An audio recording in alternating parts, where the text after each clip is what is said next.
जी नमस्कार, विमलेश कुमार जी बात कर रहे हैं। जी विमलेश कुमार बात कर रहा हूँ।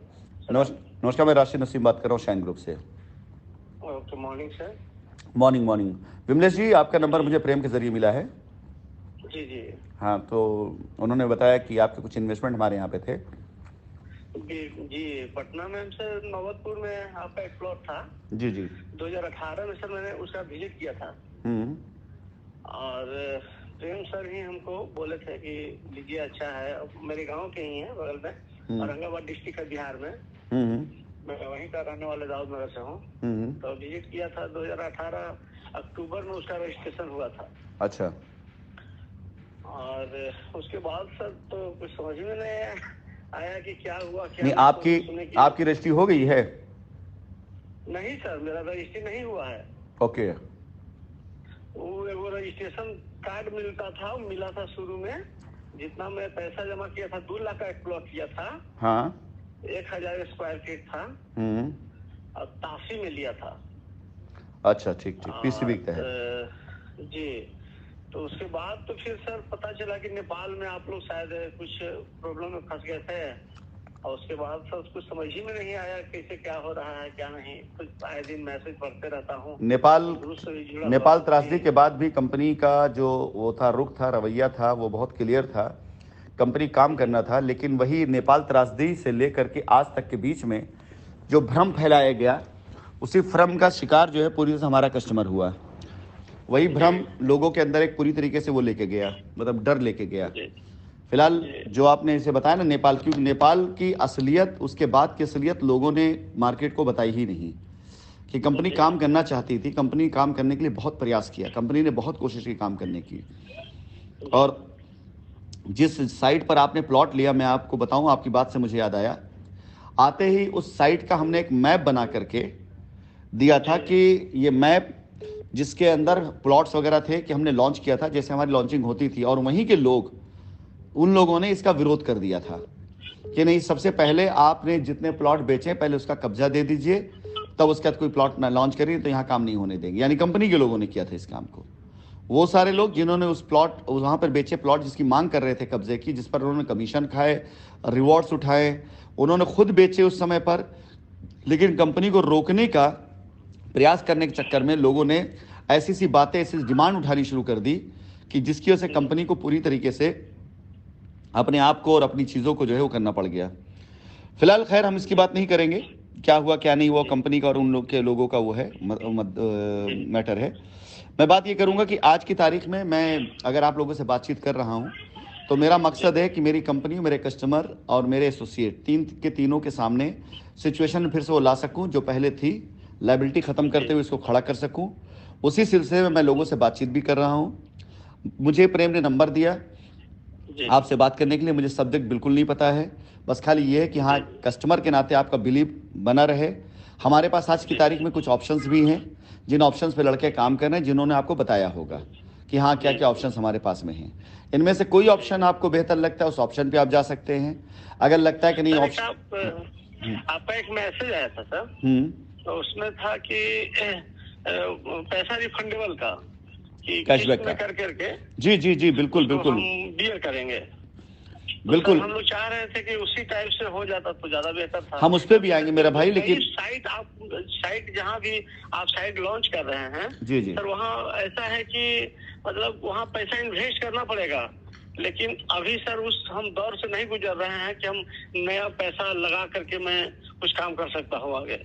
मैंने आपके पास इस बात के लिए फ़ोन किया ही नहीं है। मेरे पास जो रास्ते हैं, मैंने रास्ते आपको बताएं। एक रास्ता मैंने ये बताया कि वो है, दूसरा रास्ता एक्चुअली फिर से बात करूं कि मैं अपनी जिम्मेदारी के नाते आपसे बात कर रहा हूं। अन्यथा जिस कंपनी के तहत हम सब जुड़े हुए थे, जिस कंपनी में हमारा आपका सबका पैसा लगा या आपका पैसा लगा था, हम उसके मैनेजमेंट में थे, आज की तारीख में वो कंपनी पूरी तरीके से लीगल सर्विलांस के ऊपर है। आज की तारीख में लोगों ने भड़का कर, उकसा कर, चाहे जैसे करके कंपनी के ऊपर जो लीगल केस किए, उसकी वजह से कंपनी की चाहे बैंक अकाउंट हो, चाहे कंपनी की ज़मीन है, वो माननीय न्यायालय के उसमें है, अधीन में है। तो वहां पर हम अभी कोई, बिहार में भी ऐसा प्रॉब्लम है सर भाई, जब कोई मामला कोई कोर्ट का होता है, हर जगह होता है, ये हर उस पे होता है, ठीक है। और सर जब नहीं था तब हमने करने की कोशिश करी तो वो भी नहीं करने दिया गया। वहां पे भी हम बताया आपको पहले ही कि जब हमने शुरुआत करी तभी उस टाइम पर ये सारी चीजें हमारे सामने आनी शुरू हो गई। आफ्टर ऑल हम उसकी बात नहीं कर रहे। आज हम आपसे बात सिर्फ इसलिए कर रहे हैं कि आपका विश्वास बरकरार रहे कि हम आपके साथ हैं, हम कस्टमर के साथ में हैं। कंपनी आ रही है, कंपनी अगर अगले 2 से 4 महीने के अंदर अंदर अपने आप को सर्वाइव करके खड़ी कर ले जाएगी तो अपने हर एक कस्टमर की हर चीज को पूरा करेगी। ठीक है, हो सकता है कि वक्ती तौर पर आपका सहयोग हमें पूरा ना मिल पाए, लेकिन आपका सिर्फ मूक समर्थन, आपका विश्वास हमें काम करने की प्रेरणा और शक्ति देता रहा। तो हम लोग पूरी तरीके से उस प्रेरणा और शक्ति की ताकत के जरिए जो चीज तैयार कर लेंगे उसमें अपने हर कस्टमर को हम संतुष्ट और उसको पूरी तरीके से हम लायबिलिटी फ्री कर सकेंगे। ठीक है, आप पास दोनों ऑप्शन है, आप आज वाले रास्ते पे चाहे आज वाले रास्ते पे चलें, आप इंतजार चाहे इंतजार रास्ते पे चल लें। दोनों तौर से मैं आपके साथ खड़ा हूं, कंपनी आपके साथ खड़ी है। सही है सर। हम लोग को देखिए सर, कैसा किसी से कोई मतलब नहीं है ना। हम उस तौर पर हमारे प्रेम सर से खाली हमको बात होता है, मेरे दोस्त हैं और बगल में ही रहते हैं, चलते उन पे भरोसा है और उन्हीं के भरोसे हम आज तक सर इस कंपनी से जुड़े और प्लॉट के लिए हम बात भी किए। नहीं तो हमको कोई इस तरह का कुछ नहीं है। प्रेम सर बोले कि ऐसे ऐसे कंपनी फंस गई है, हम बोले चलिए किसी तरह से भगवान करे कंपनी उभर जाए, हम लोग का अपना जो एथी है पूरा हो जाए। जरूर, कोई बात नहीं है सर, हम लोग को नहीं चाहिए सब कुछ लड़ाई झगड़ा, हमको कभी ये सब न करना है। नहीं, लड़ाई झगड़े कोई बात ही नहीं। चलिए, ये लीगल हुआ है और हिंदुस्तान की पहली कंपनी है जो प्रयास कर रही है वापस आकर अपने कस्टमर की लायबिलिटी उतारने की। पहली कंपनी का बिहेव भी हम लोग के प्रति अच्छा रहता है, कंपनी को हमेशा बड़ाई करते रहते हैं, आपके बारे में हमेशा अच्छे बोलते रहते हैं। भाई इन्हीं लोगों के भरोसे पर, इन्हीं लोगों के वजह से, इन्हीं लोगों के विश्वास पे तो कंपनी आज खड़ी है ना। अगर ऐसे लोग, वो सारे लोग जिन्होंने अच्छे पैसे कमा लिए, जिन्होंने अच्छा घर बना लिया, जिन्होंने संपत्तियां अर्जित कर ली, वो आज की तारीख कंपनी की बुराई करते हैं। और वो सारे बच्चे जिन्होंने कंपनी को जिया है, जिन्होंने कंपनी को अपना माँ बाप, अपना परिवार समझा है, वो आज 3 साल के बाद ही कंपनी के लिए खड़े हैं। तो मेरी पूंजी तो यही लोग हैं ना, मेरी पूंजी यही सारे लोग हैं, इन्हीं के लिए मैं आया हूँ। अदरवाइज मुझे क्या आवश्यकता थी करोड़ों रुपए खर्च करके? अगर आज मैं अपनी जमीनों पर आपको ऑफर कर रहा हूँ आधी कीमत पर, तो मैं आपसे बात भी ना करता। क्या माल बिकता नहीं हिंदुस्तान में? मेरा नाम भी ना था, माल बिक जाता है, मुझे बात ना करनी पड़ती, मेरा माल बिक जाता है। लेकिन आप लोगों से बात करने के पीछे सिर्फ एक पर्पज, एक मकसद है कि मैं चाहता हूं कि आप लोगों का काम हो जाए और कंपनी के ऊपर लगा दाग मिट जाए। यही मेरा मकसद है। बिल्कुल सर। चलिए, जो प्रेम आपसे बात कर लेंगे, विश्वास रखिएगा। बाकी जिस रास्ते पर जाए वो प्रेम आपको डायरेक्शन दे देंगे। बाकी ये विश्वास रखिएगा, कंपनी आपका पैसा लेकर न कहीं भागी थी, ना भागी है और ना भाग सकती है। कंपनी ईमानदार लोगों की थी, कंपनी मैनेजमेंट ईमानदार था, बेईमान नहीं था। लोगों ने, और अक्सर जानते हैं लोग बेईमान किसे साबित करते हैं? जो ईमानदार होता है। और जो रियल बेईमान होता है ना, उसे कोई बेईमान नहीं साबित करता है, क्योंकि बेईमान लोग ही ईमानदार को बेईमान साबित करते हैं। मुझे कभी आवश्यकता नहीं पड़ती ये बात कहने के लिए कि फला ने मेरे साथ गलत करी, फला ने। हाँ, सच्चाई बता रहा हूं, लेकिन उनके ऊपर इल्जाम नहीं डाल रहा हूं कि आप उनसे जाके लीजिए।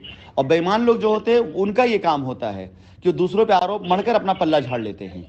तो आज जितने लोगों ने अपना पल्ला झाड़ा है दूसरों पे आरोप मढ़ करके, वो सारे लोग अपनी बेईमानी की सर्टिफिकेट खुद दिए बैठे हुए हैं कि हाँ वो बेईमान थे। ठीक है, ओके सर, ओके। चलिए, धन्यवाद। Thank you sir.